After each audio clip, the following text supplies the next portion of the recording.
होणार आहे आणि यशस्वीवन म्हणण्याकरता या ठिकाणी आमंत्रित करतो धर्मकुमार अभयदादा सुकीनगर यांनी या ठिकाणी येऊन यशस्वीवनास सुरुवात करावी.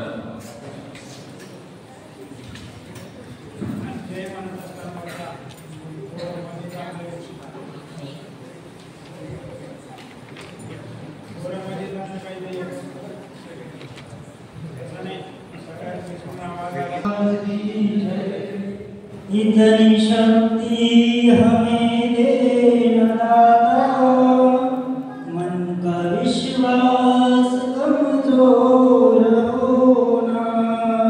इतनी शक्ति हमें देना दाता, मन का विश्वास कमजोर होना. हम चले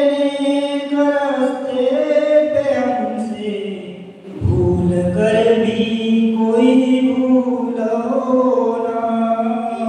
इतनी शक्ति हमें देना दाता, मन का विश्वास कमजोर होना.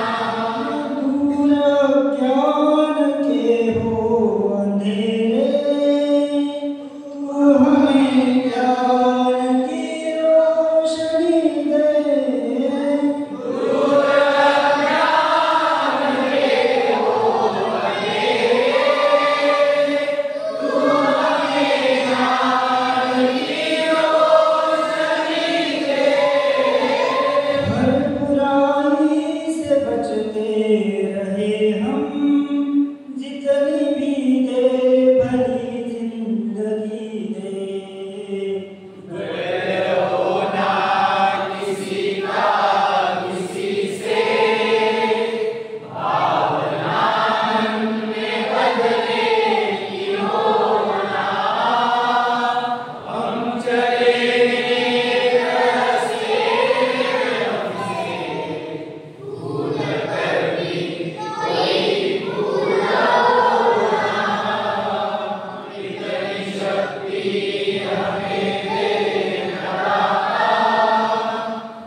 सर्वप्रथम सभास्थळी उपस्थित सर्व श्रोत्यांचे मान्यवरांचे मी मनापासून स्वागत करू इच्छितो. स्वागतम स्वागतम सुस्वागतम शुभ स्वागतम. बंधूंनो, दरवर्षीप्रमाणे नवरात्रानिमित्ताने सुरू असलेली ही आपली शारदीय व्याख्यानमाला आणि ही वर्षी ही शारदीय व्याख्यानमाला त्याच उत्साहामध्ये त्याच आनंदामध्ये याही वर्षी आपल्या सर्वांकरता एक नवीन परवडी घेऊन आली आहे. आणि या शारदीय व्याख्यानमालेविषयी असं म्हणावंसं वाटतं, युलेसी रूप लाविले द्वारी, युलेसी रूप लाविले द्वारी, त्याचा वेल गेला गगनावरी, त्याचा वेल गेला गगनावरी. अशा प्रकारची ही शारदीय व्याख्यानमाला. आणि या शारदीय व्याख्यानमालेला यावर्षी 21 वर्षे पूर्ण होईल. 22व्या वर्षामध्ये ते पदार्पण केलेलं आहे. आणि या शारदीय व्याख्यानमालेला आजही तेच अध्यक्ष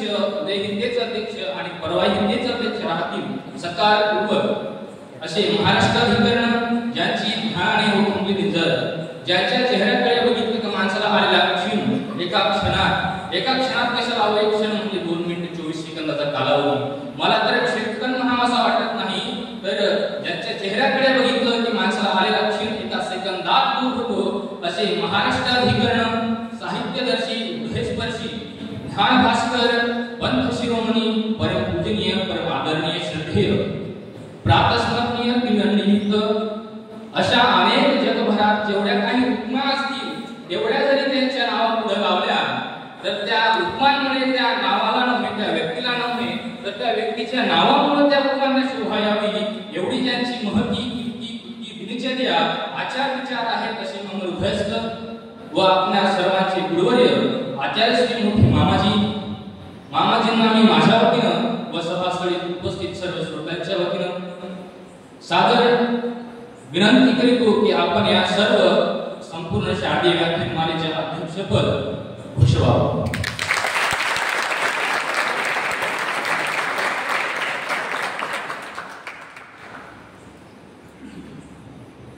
आताच माझे स्नेही गुरुबंधू कुलदीप दादा यांनी गुरुवर्य यांची अध्यक्षपदी निवड केली, त्यास माझ्या व सभेच्या वतीने पूर्ण अनुमोदन आहे. नुकतंच या संपूर्ण शारदीय व्याख्यानमालेच्या अध्यक्षांचं निवड या ठिकाणी झालेली आहे व या ठिकाणी पुढचा विधी म्हणजे श्री गुरुवयांचं या संपूर्ण शारदीय व्याख्यानमालेच्या अध्यक्षांचं पूजन विधी या ठिकाणी होणार आहे. आणि सर्वज्ञ म्हणतात अधिकरण भज्य होय पूज्य होय, त्यामुळे मी या ठिकाणी पूजन करण्याकरता श्री गुरुवयांचं पूजन अर्चन करण्याकरता आमंत्रित करतो.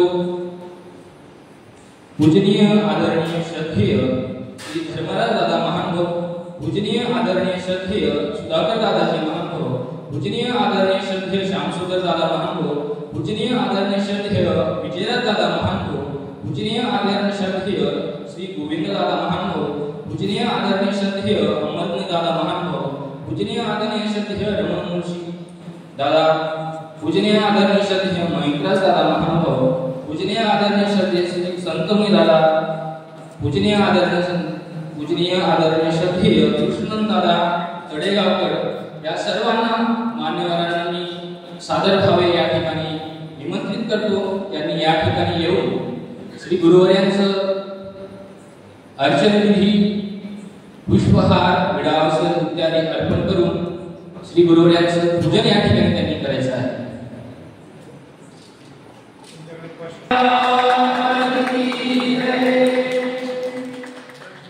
श्री दत्तात्रेय महाराज की जय, श्री चक्रपाणी महाराज की जय, श्री गोविंद प्रभु महाराज की जय, सर्वज्ञ श्री चक्रधर स्वामी की जय. धन्यवाद. बंधूंनो, हा क्षण खूप महत्त्वाचा आहे. प्रत्येकाने हृदयात साठवून ठेवायचा आहे. मूल आदिच्या दिनाची कोणत्या शब्दात मांडावे, मूल आदिच्या दिनाचे कोणत्या शब्दात मांडावे, हर्षाने नटलेले या प्रत्येक क्षणाला प्रत्येकाने हृदयात साठवून ठेवावे, प्रत्येकाने हृदयात साठवून ठेवावे.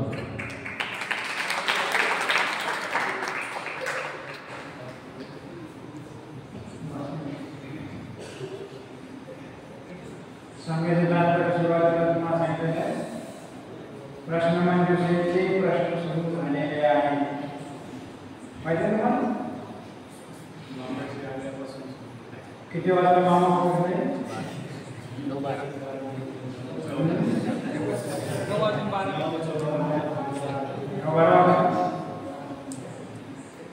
त्याच्यानंतर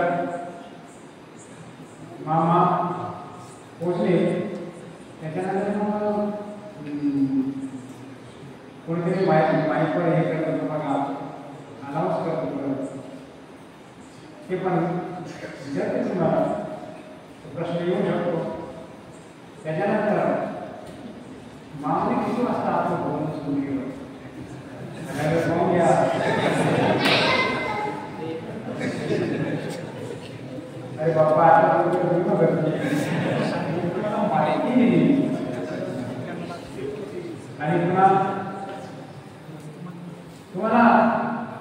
विचारलं गेलं ते कोणी बोलणारे होते आमचे होते त्यांच्यात काय नाविन्यता दिसते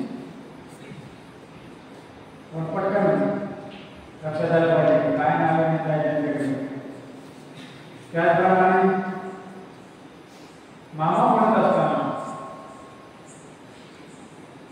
त्याने सांगितलं परमपूजनीय पूजन करत असताना परमपूजनीय श्री आंबेडकरांनी परमानंद श्री आंबेडकरांनी परमानंद श्री आंबेडकरांनी असे प्रत्येक वेळेला परमानंद परमपूजनीय करण्याची जरूर नाही. ज्याप्रमाणे तुम्ही कधी वाचन केलं असेल लिहिलेलं असेल सर्वश्री म्हणजे आता प्रत्येकाला विषयावी प्रस्ताव नाही तुम्ही समजून घ्यायची तसे सर्व परमपूजनीय असं म्हणून पुन्हा नुसतं नाव सांगितले तरी काम भागतं.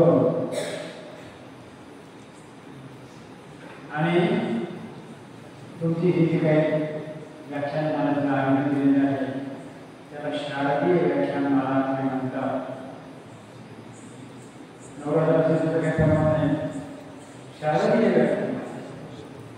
शारदीय शब्द तुम्ही काय शरद ऋतूत होणारी आहे. शारदा म्हणतात सरस्वतीला म्हणतात आणि सरस्वती कशाची आहे शारदेमध्ये अशा पद्धतीमध्ये म्हणून त्याला शारदीय व्याख्यानमाला नाव ठेवलेलं आहे. म्हणजे ज्याला तुम्हाला बुद्धी प्रदान करणारी प्रेरणा देणारी ज्ञान देणारी अशा प्रकारचे पश्चात्मध्ये काय कोणत्या काळामध्ये हेच ना अरे बाबा स्पष्टीकरण पूर्ण सारस्वती संबंधी सारस्वत म्हणजे वाङ्मय तसं हे शारदीय व्याख्यान करतात. शारदा आणि त्याचं ते सारस्वती असा ते कोणत्याच प्रकार आहे त्याच्याकरता हे आयोजन केलेलं असं शारदीय व्याख्यान म्हणतात. सारस्वती वाटत तरी झालं असा तो प्रकार आहे. म्हणून तुमचा जास्त वेळ न घेता आणि माझा जास्त वेळ न देता मी माझ्या विचाराला संग्रह करतो आणि तुमचं आपले कार्यक्रम चालू ठेवणे.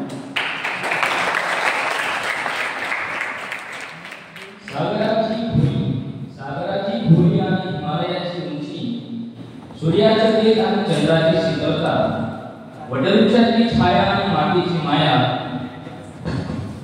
शास्त्राची ओढ आणि ध्यानाची जोड असे आपल्या सर्वांचे गुरुवर्य श्री मामाजींचं पूजन या ठिकाणी झालेलं आहे.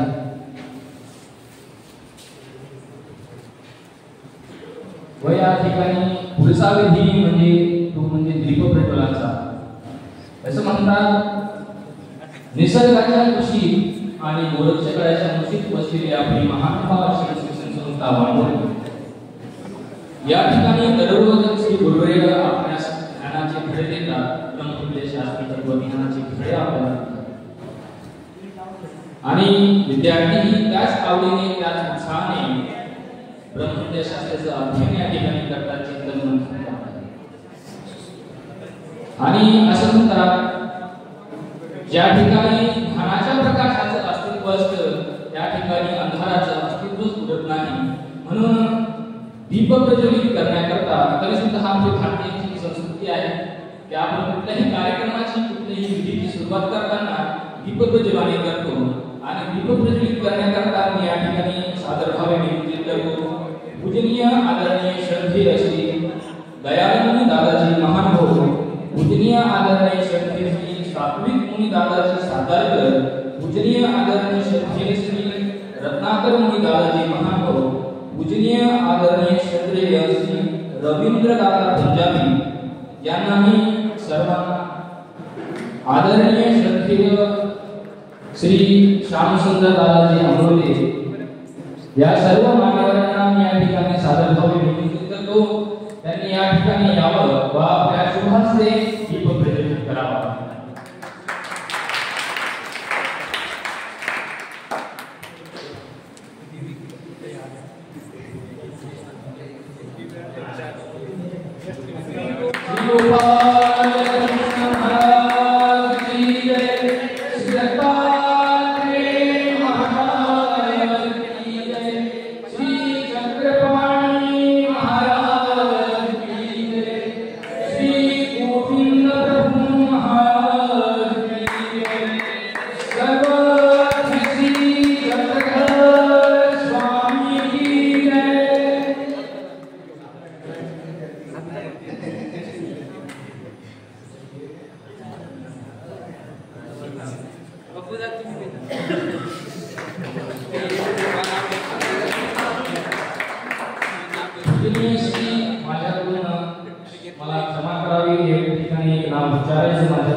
संस्कृती आहे आपली प्रकाशाची, संस्कृती आहे आपली प्रकाशाची, शीतलता आहे त्या चंद्राची.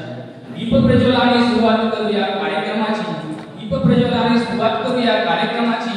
हीच भारत संस्कृती आहे भारतीयांची, हीच संस्कृती आहे भारतीयांची.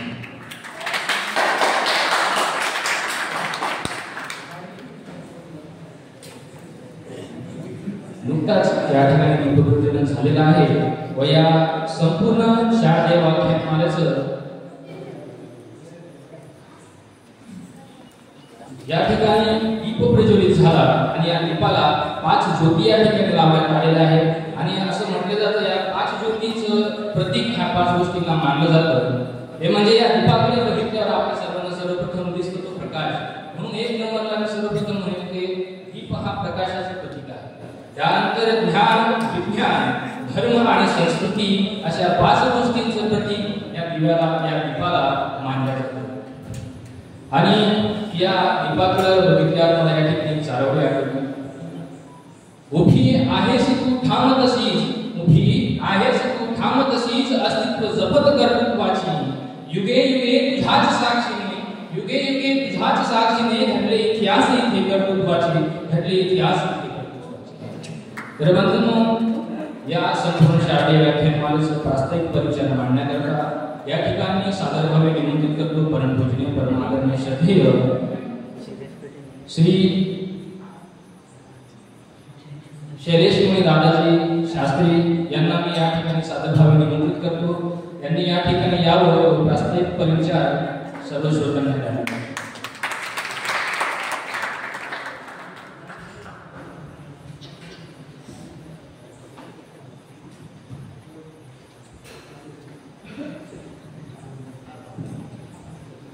कृष्ण त्वदीय पद पंकज पंजराते,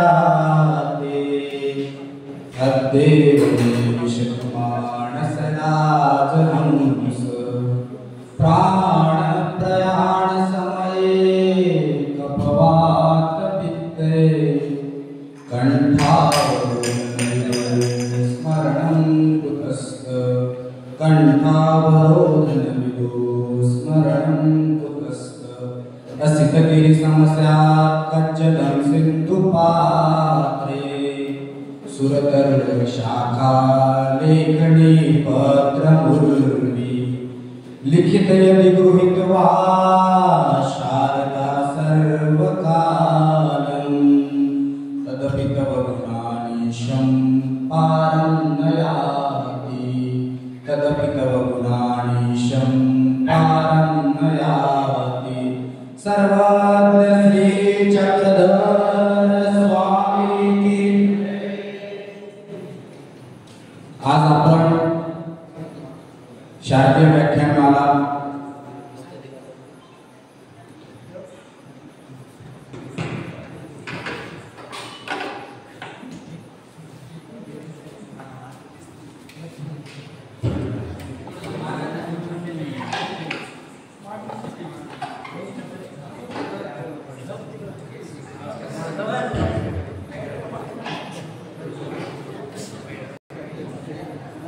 तर आज आपण शरद ऋतूमध्ये संपन्न होत असलेली शारदीय व्याख्यानमाला, या शारदीय व्याख्यानमालाच्या आयोजनानिमित्त सर्व एकत्रित आलेले आहेत.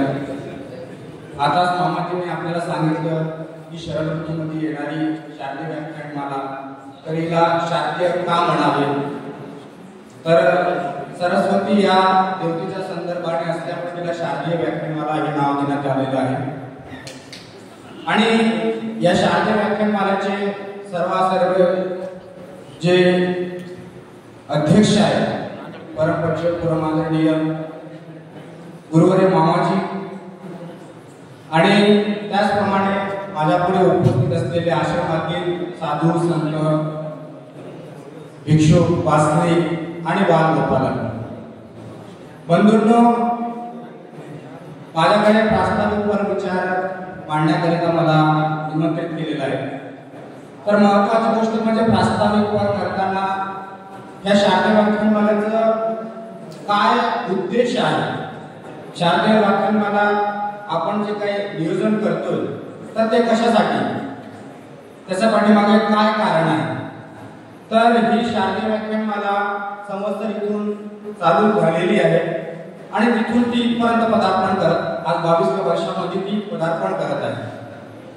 तर सांगायचं म्हणजे ह्या शारदीय व्याख्यानमाले पाठीमागे उद्देश हाच आहे की इथला जो विद्यार्थी आहे तो सर्वांगीण त्याचा विकास व्हावा, पोथीमध्येच नाही तर वक्तृत्व, त्याचप्रमाणे वेगवेगळ्या जे काही कला असतील, स्पर्धा असतील, त्या स्पर्धेमध्ये तो पारंगत व्हावा, त्यासाठी ह्या कार्यक्रमाचं आयोजन केलं जातं. कारण प्रत्येक व्यक्तीमध्ये सुप्त गुण असतं, परंतु त्या गुणाला वाव देणं हे महत्वाची गोष्ट आहे.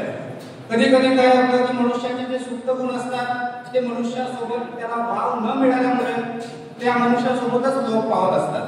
परंतु जर त्याला कुठेतरी त्याला संधी मिळाली तर त्याच्यातले ते सुप्त गुण जागृत होऊन त्याचा विकास होऊन ते समाजाला देखील उपयोगी जातात.